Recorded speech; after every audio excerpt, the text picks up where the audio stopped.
गुरुर्ब्रह्मा गुरुर्विष्णू गुरुर्देवो महेश्वरा गुरु साक्षात् परब्रह्म तस्मै श्री गुरवे नमः।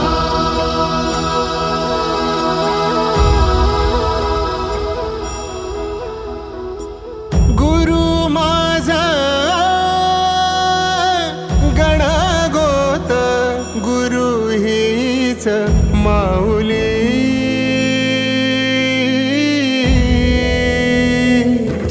गुरु स्पर्श दूर करी दुःखाची सावली, गुरु भेटीसाठी झाली जीवाची काहिली, भक्त तुझा गुरुदेवा